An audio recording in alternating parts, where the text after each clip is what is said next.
Hello guys, നിങ്ങളൊരു college student ആണെങ്കിൽ നിർബന്ധമായിട്ട് നിങ്ങൾ കണ്ടിരിക്കേണ്ട ഒരു വീഡിയോ ആണിത്. സോ കോളേജ് എന്ന് പറയുന്നത് ഒബ്വിയസ്ലി പഠിക്കാനുള്ള ഒരു സ്ഥലമാണ്.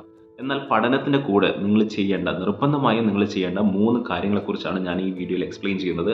സോ പഠിച്ചു കഴിഞ്ഞ് നിങ്ങൾക്ക് പെട്ടെന്ന് ഒരു ജോലി ലഭിക്കാൻ നിങ്ങളെ ഹെൽപ്പ് ചെയ്യുന്ന 3 കാര്യങ്ങളാണിത്. സോ ഈ വീഡിയോ നിങ്ങൾ മുഴുവനായിട്ട് കാണാൻ ശ്രമിക്കുക. നിങ്ങൾക്ക് ഒരുപാട് യൂസ്ഫുൾ ആവുന്ന കോണ്ടന്റ് ആണ് ഞാൻ ഇന്ന് പറയാൻ വേണ്ടി പോകുന്നത്. സോ 180 ഡേയ്സ് ചലഞ്ചിൻ്റെ 7ാമത്തെ വീഡിയോ ആണിത്. സോ 1 വീക്ക് ഞാൻ കംപ്ലീറ്റ് ചെയ്തിരിക്കുകയാണ്.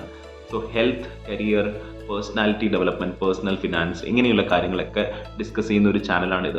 സോ ലൈഫിൽ ഡിസിപ്ലിൻ, കൺസിസ്റ്റൻസി, പേഴ്സണൽ ഗ്രോത്ത് ഇതൊക്കെ ആഗ്രഹിക്കുന്ന ആൾക്കാരാണ് നിങ്ങളെന്നുണ്ടെങ്കിൽ ഈ ചാനൽ നിങ്ങൾ ഫോളോ ചെയ്യുക. നിങ്ങൾക്ക് യൂസ്ഫുൾ ആയിട്ടുള്ള ഒരുപാട് കോണ്ടന്റ് ഞാൻ കൺസിസ്റ്റൻ്റ് ആയിട്ട് പോസ്റ്റ് ചെയ്യുന്നുണ്ട്. So coming back to the topic, നിങ്ങളൊരു കോളേജ് സ്റ്റുഡൻ്റ് ആണെങ്കിൽ നിർബന്ധമായിട്ട് നിങ്ങൾ ചെയ്തിരിക്കേണ്ട 3 കാര്യങ്ങൾ. അതിൽ ആദ്യത്തെ കാര്യം എന്ന് പറയുന്നത് നിങ്ങളുടെ കമ്മ്യൂണിക്കേഷൻ, ലീഡർഷിപ്പ്, ഓർഗനൈസേഷൻ സ്കിൽസ്. ഈ 3 കാര്യങ്ങൾ നിങ്ങൾ ഇംപ്രൂവ് ചെയ്യാൻ ട്രൈ ചെയ്യുക. ഓക്കെ, ഇതെങ്ങനെയാണ് ഇംപ്രൂവ് ചെയ്യുക? നിങ്ങളുടെ കോളേജിൽ ഒരുപാട് പ്രോഗ്രാംസും ഫെസ്റ്റും നടക്കാറുണ്ട്. ഈ പ്രോഗ്രാമും ഫെസ്റ്റും നിങ്ങൾ ഓർഗനൈസ് ചെയ്യുക, അല്ലെങ്കിൽ ഓർഗനൈസ് ചെയ്യുന്ന ആൾക്കാരുടെ കൂടെ നിന്ന് വളരെ ആക്റ്റീവായിട്ട് ഇൻവോൾവ് ചെയ്യുക. സോ എന്തിനാണ് ഈ 3 സ്കിൽസ് നിങ്ങൾക്ക് ആവശ്യം? ഒരു കമ്പനി ഹയർ ചെയ്യുന്ന സമയത്ത്, ഒരു കമ്പനി നിങ്ങളെ ഹയർ ചെയ്യുന്ന സമയത്ത് ആ കമ്പനി പ്രധാനമായിട്ട് നോക്കുന്നത് ഈ 3 കാര്യങ്ങളാണ്.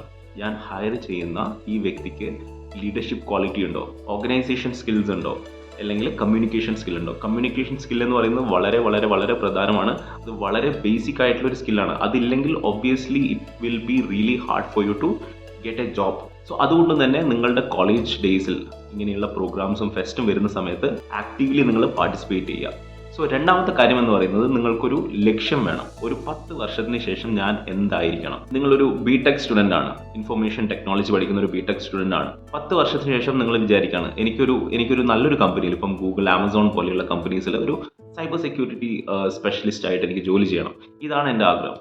സോ കറൻ്റ്ലി അങ്ങനെയുള്ള കമ്പനീസിൽ, ഇപ്പം ഗൂഗിളിലൊക്കെ സൈബർ സെക്യൂരിറ്റി സ്പെഷ്യലിസ്റ്റ് ആയിട്ട് വർക്ക് ചെയ്യുന്ന ആൾക്കാരുണ്ടാവുമല്ലോ. അങ്ങനെയുള്ള ആൾക്കാരെ ലിങ്ക്ഡിൻ വഴി നിങ്ങൾക്ക് പരിചയപ്പെടാവുന്നതാണ്. ഒരു മെസ്സേജ് നിങ്ങൾക്ക് അയക്കാവുന്നതാണ് അവരുമായിട്ട്. ആ ഒരു വ്യക്തിയുമായിട്ട് റെഗുലർലി കണക്റ്റഡ് ആയിരിക്കുക. ആ വ്യക്തിയുമായിട്ട് വീക്ക്ലി നിങ്ങളൊരു കോൺവെർസേഷൻ നടത്തുക. ഇങ്ങനെയുള്ള വീക്ക്ലി കോൺവെർസേഷനിൽ സൈബർ സെക്യൂരിറ്റി എന്നൊരു മേഖലയിൽ നടക്കുന്ന ഒരുപാട് മാറ്റങ്ങളെക്കുറിച്ച് നിങ്ങൾക്ക് അറിയാൻ വേണ്ടി സാധിക്കും. ആ ഒരു വ്യക്തിയുമായിട്ട് ഒരു പേഴ്സണൽ ഫ്രണ്ട്ലി റിലേഷൻഷിപ്പ് നിങ്ങൾ ക്രിയേറ്റ് ചെയ്യാന്നുണ്ടെങ്കിൽ നിങ്ങൾ ഗ്രാജുവേറ്റ് ചെയ്യുന്ന സമയത്ത് ഒബ്വിയസ്ലി ആ ഒരു വ്യക്തിക്ക് നിങ്ങളെ ഹെൽപ്പ് ചെയ്യാൻ വേണ്ടി പറ്റും. ഈവൻ റെഫർ ചെയ്തില്ലെങ്കിലും അല്ലെങ്കിൽ ജോലി കിട്ടാൻ ഹെൽപ്പ് ചെയ്തിട്ടില്ലെങ്കിലും ആ ഒരു വ്യക്തിയുമായിട്ടുള്ള ഒരു കോൺവെർസേഷൻ നിങ്ങൾക്ക് ഒരുപാട് നോളേജ് സൈബർ സെക്യൂരിറ്റി മേഖലയിലും അല്ലെങ്കിൽ കറൻ്റ്ലി ഇൻഡസ്ട്രിയിൽ നടക്കുന്ന ഒരുപാട് ഇൻഫോർമേഷൻസ് നിങ്ങൾക്ക് കളക്ട് ചെയ്യാൻ വേണ്ടി പറ്റും. That will be really helpful for your ഇൻ്റർവ്യൂവിൽ ഒരുപാട് കാര്യങ്ങളെക്കുറിച്ച്, ഇൻഡസ്ട്രിയിൽ നടക്കുന്ന ഒരുപാട് കാര്യങ്ങളെക്കുറിച്ച് നിങ്ങൾക്ക് കോൺവേഴ്സ് ചെയ്യാൻ വേണ്ടി പറ്റും. So which will help you get a job much faster. ഇനി 3ാമത്തെ കാര്യം എന്ന് പറയുന്നത് നിങ്ങൾക്കൊരു മന്ത്ലി എക്സ്പെൻസ് ഉണ്ടാവുമല്ലോ. അതിപ്പോൾ 5,000, 10,000 അല്ലെങ്കിൽ 20,000 ആയിക്കോട്ടെ. അത് നിങ്ങൾ മാക്സിമം നിങ്ങൾ തന്നെ ഏൺ ചെയ്യാൻ നിങ്ങൾ ട്രൈ ചെയ്യുക. Try to work part time. Okay, try to earn money. പല ആൾക്കാർക്കും പല സ്കിൽസും ആയിരിക്കും. ചില ആൾക്കാർക്ക് ചിലപ്പം കോഡിങ് അറിയാമായിരിക്കും, അല്ലെങ്കിൽ ചില ആൾക്കാർ ചിലപ്പം ഡിജിറ്റൽ മാർക്കറ്റിംഗ് കോഴ്സ് ചെയ്ത് അതിൻ്റെ ഒരു സ്കിൽ ഉണ്ടാവും, അല്ലെങ്കിൽ ചില ആൾക്കാർക്ക് സെല്ലിംഗ് സ്കിൽസ് ഉണ്ടാവാം. സോ നിങ്ങളുടെ ഇഷ്ടം നിങ്ങൾ മനസ്സിലാക്കി ആ ഒരു ഇഷ്ടത്തിന് അല്ലെങ്കിൽ ആ ഒരു സ്കില്ലിനെ മോണിറ്റൈസ് ചെയ്യാൻ നോക്കുക, റവന്യൂ ജനറേറ്റ് ചെയ്യാൻ വേണ്ടി നോക്കുക, and try to earn money while you study. So പാരൻസിനെ ഡിപ്പെൻഡ് ചെയ്യാതെ നിങ്ങൾ ഇത് ക്രിയേറ്റ് ചെയ്യാന്നുണ്ടെങ്കിൽ ഒബ്വിയസ്ലി നിങ്ങൾ ഗ്രാജുവേറ്റ് ചെയ്യുന്നതിന് മുമ്പ് ഒരു സെപ്പറേറ്റ് റവന്യൂ സോഴ്സ് നിങ്ങൾ കണ്ടെത്തുകയാണ്. Which is the perfect way to start a career. Okay, and you also gain so much of experience. നിങ്ങൾ ചെയ്യുന്ന ഒരു സ്കിൽസിൽ മേഖലയിൽ നിങ്ങൾക്ക് ഒരുപാട് എക്സ്പീരിയൻസ് ഗെയിൻ ചെയ്യാൻ വേണ്ടി പറ്റും. സോ ഞാൻ ഈ പറഞ്ഞിരിക്കുന്ന 3 കാര്യങ്ങൾ നിങ്ങൾ മാക്സിമം ഇംപ്ലിമെൻറ്റ് ചെയ്യാൻ നോക്കുക നിങ്ങളുടെ ലൈഫിൽ.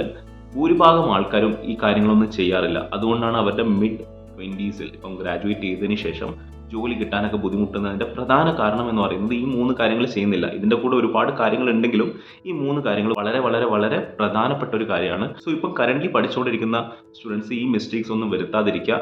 U try to do these 3 things and ഞാൻ ഗ്യാരണ്ടി പറയുകയാണ്, നിങ്ങൾക്ക് ജോലി ലഭിക്കുക എന്ന് പറയുന്നത് വളരെ ഈസി ആയിട്ടുള്ളൊരു കാര്യമായിട്ട് മാറുന്നതാണ്.